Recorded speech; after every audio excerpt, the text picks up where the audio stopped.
Well, hello there. It's that time again. Yes, it is.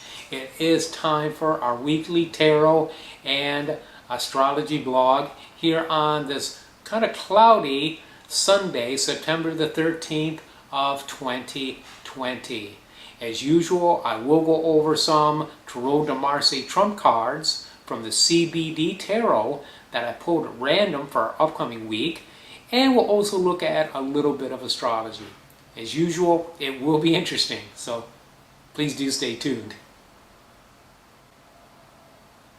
Okay, in a moment, 3 Tarot de Marseille trump cards are going to come onto the screen and cover my face. The cards that I drew at random for this week are the Moon, the Lovers, and the Devil.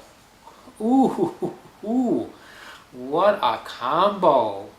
Some of the most challenging or even quote-unquote sinister cards of the deck have appeared. The Moon is like a wasteland. There's no humanity here. We have 2 dogs barking at each other. We have the man in the moon looking on as a crayfish comes out of the deep to join the party. There's no humanity in this picture. Dogs, moon, crayfish. Then we look at the Lovers. Now the 2 dogs have become 2 people who are pulling on a man. Perhaps this was the crayfish, now become a man.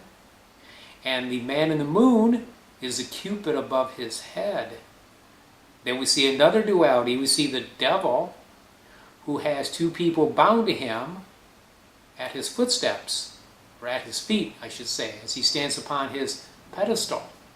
So we could say that inner urges arising within us, as perhaps represented by the crayfish, give rise to confusion as we have conflicting information or ideas coming to us, represented by the Lover with the 2 women pulling on him in different directions. The Cupid strikes him in the head with the arrow, making up his mind for him. We could see this as impulsiveness. We could see this as ideas that well up inside of us and potentially wind up binding us in unfortunate ways as represented by the Devil. Now, on the other hand, we could also look at this as what not to do, which is what it really is.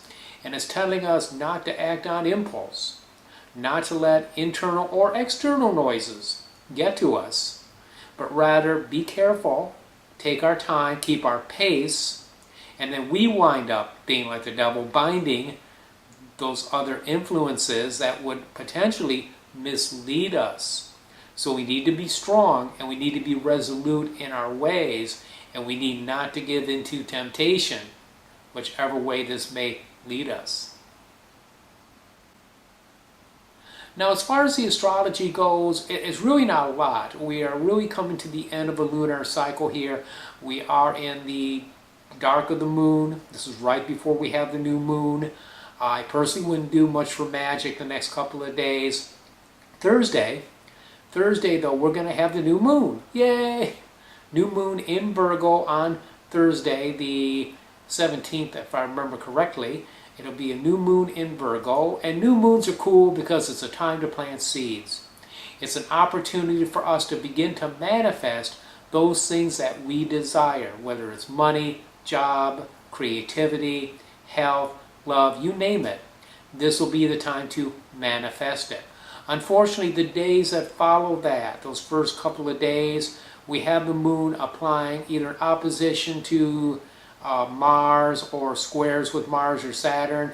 In other words, it's not a real ideal astrological weather map. It would not be the greatest time to do serious magic, but the day of the new moon is fine. Okay, it's really clear, very clear energies. So just bear that in mind if you do rituals or you do really heavy meditations, manifestation stuff. Do it on Thursday, the new moon, then wait a few days before you start up again. That's what I'm going to do. Well, there you go. There is your weekly tarot and astrology reading. I appreciate your support. I always have and I always will. Thank you for watching. Till I see you next week, many Many blessings.